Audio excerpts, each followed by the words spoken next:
Can we details on get that information? Happy to. Thank you, ma'am. I yield, sir. Chair recognizes the gentleman from New Jersey, Mr. Payne.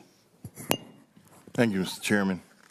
Madam Secretary, thank you for being here. I apologize initially. I wasn't sure I recognized, but when they brought up the Norway, you not knowing Norway was a Caucasian company, then I remember I knew who you were. You know, that's a funny one. I'm very proud of my heritage, but I am an American. All Scandinavian countries are not the same. And I wasn't going to, the way the question was asked, testify under oath to something that I can't guarantee was right. I understand. So I'm not really sure why that became a story. I don't know why it would be a requirement of the Secretary of Homeland Security to know the racial makeup of every country. I do not do screening based on race, religion, or creed. But thank you for raising that again, sir. As we have had to do in other committees, reclaiming my time, I would think that it was just, I was just saying how I remember who you were then, and then if I related with that. Let me ask you also, since we're on topics, the wall is something that seems very important to many people in this country. Would you agree? Yes, sir. And who's going to pay for it? The president continues to ask Congress to appropriate, and so we thank you for the funds this year. As you know, we have $1.6 billion requested in 2019. But during the campaign, who was going to pay for it? I can't speak to the campaign, sir, but right now we have given you our budget request. I'll tell you, I didn't even watch that much. Mexico was going to pay for the wall. How much have we gotten from Mexico for the wall? We have, as I said, continued to work with you all to request money in the budget to build the wall system. Not Mexico. We have requested the money from Congress through the appropriations process. Okay. Well, I heard a lot about Mexico paying for it. I just wanted to be clear.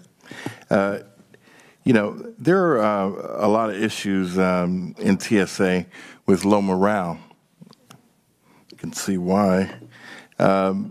What are you doing in terms of looking at this issue in your organization? You know, when it comes to employee satisfaction with their job, their pay, organization, and their willingness to recommend their organization as a good place to work. I think morale is a multifaceted issue, one that we must take it's very critical. We must look at it very importantly. I think helping to understand the mission and your part in the mission is part one of morale. Making sure that you have the training, that you understand what is available to you for retirement, understanding the mobility that you might have within an organization. These are all things that are important. Communications from leadership I find to be very important. I don't expect employees to learn about things in the news. I hope to always keep them in the loop and help them to understand what it is that we do on a day-to-day basis. There seems to be a question of consistency in training. New TSA officers, TSOs, as opposed to old TSOs, not getting the same training and therefore creating gaps in the system which they're working in. Also issues around, you know, not enough TSOs that they can even take bathroom breaks where I've even had a report of a TSO having an accident on herself because they weren't allowed to leave their post.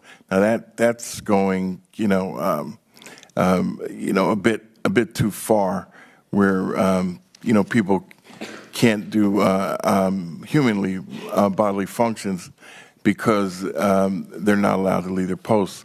That is something I think that really needs to be looked into and addressed.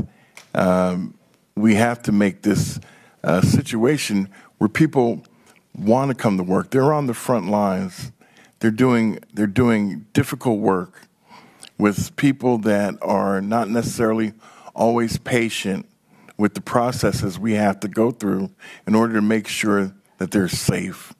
So there's a lot of stress on these officers, And so we need to do what we can to identify ways of making this circumstance a little more palatable for them throughout the course of their shift. And I see my time is up, and I'll yield back. Sir, if you could provide me the name of that employee, I'm happy to personally look into that. That's not an acceptable situation. Yes, I was shocked by that myself. So I'll try to get that information. Thank you. Thank you. Gentleman yields.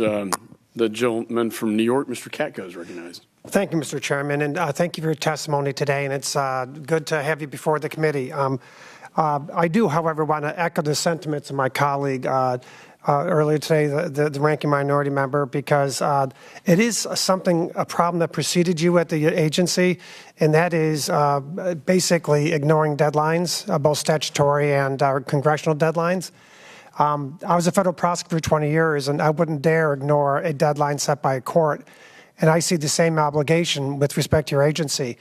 We had a similar problem with respect to TSA, and we've had some very frank discussions on my subcommittee oversight of TSA, and I dare say that they've improved dramatically with respect to honoring deadlines. And the culture that preceded you, nevertheless, is under your watch now. And I would implore you to follow the deadlines and not, I don't think they're optional, and I don't think responses such as we'll get back to you are acceptable. And I think that that's a bipartisan feeling, and especially when it's a statutory deadline, that's law. And I would ask that you treat that less cavalierly and understand that those are deadlines that should be answered. Now, Sir, if I could, I apologize if I misspoke earlier. All I was trying to suggest is I can't give you today a specific date, so I would get back to you on giving you a specific date. I completely understand what you're saying, and you have my commitment to work not only with TSA but throughout the department to meet all statutory deadlines. That's all we're asking. Thank you very much. Now, while switching gears, with respect to the border, and I spent a lot of time down there as a federal prosecutor in El Paso, going after cartel-level members, and I saw the border for the civ that it is. But I also spent a significant amount of my time as a prosecutor in the northern border, and I think it routinely doesn't get the attention that it deserves. About 95 to 96% of the northern border is unsecure. And I was just wondering how much time you spent analyzing the issue and whether you've had whether you've taken a look at the northern border threat assessment that was recently done. Yes, and as you know, what comes after that is the Northern Border Security Strategy, which we hope to release shortly. We do spend a lot of time talking about the southwest border, but we do have issues on the northern border. I was just in Canada Monday, Tuesday, talking to my counterparts there about ways in which we can coordinate better of some of the unique aspects on that northern border. But yes, we need to keep that in mind always. Thank you very much. And switching gears again, during my oversight at TSA, we've had much discussion with the chairman here as well as others about replacing, having the updated technology. We all know the bad guys are getting more advanced with their technologies, especially with respect to aviation, and it's quite concerning. And we also believe, and I think you'll agree, that the CT scanners are a new generation of helping to ameliorate that threat. And not only does it help ameliorate the threat, it's really would expedite throughput at airports, which is always a concern, especially coming with the high travel season coming. There is about 2,500 X-ray machines nationwide, and if you replace all those with CTs, what we're doing this year and next year is really kind of a drop in the bucket. We've asked TSA, and I don't know if they've spoken with you yet, about examining whether we should reprogram some of that money from other areas of Homeland Security to plow that into getting more of these X-ray or these CT scanners up and running. And I say that because we saw them firsthand, myself and my colleagues on both sides of the aisle here on a delegation to Europe. They're already on the front lines there. They're already being used there. And I understand the need to test these things, but there must be an expedited way to test them when they're already being used overseas. And by the way, they are American companies, and they're ready to provide these to you. And I number one, the delay, but number two, more importantly, the reprogramming of that money. If you can look into where you can, about reprogramming from other areas of Homeland Security, I think it would be a really prudent thing to do. Just to enter quickly, so as you know, we did that in 2017. The current plan is if TSA is working as quickly as they can with industry to deploy them, and if in fact they're able to deploy the ones that we have appropriated, we will look to reprogram as we have done before. Thank you very much. And lastly, with respect to TSA, there seems to be an ongoing practice here, and we've tried hard, both in this committee and in my subcommittee, to try and stop TSA from having people go through pre-check lines when they're not pre-checked registered. Pre-check is a known and trusted traveler type program, and it's there for a reason because you minimize the risk because of their involvement in pre-check. The practice started as managed inclusion, then they had body detection officers, and they were throwing people into that lane that they shouldn't have been. Now that we told them they can't do managed inclusion, they can't do some of the things they're doing, they're just basically calling it by a different name. And we've made it clear to TSA that we're going to introduce some legislation to make it mandatory that you not do that. But I just wondered, have you had any discussions with the administrator at TSA about this pre-check problem? Not this specific problem, no, sir, but pre-check, as you say, should be reserved to those who qualify for pre-check. So I will work with the administrator. I'm very glad to hear that, and I thank you very much for your time. Now, yield back, Mr. Chairman.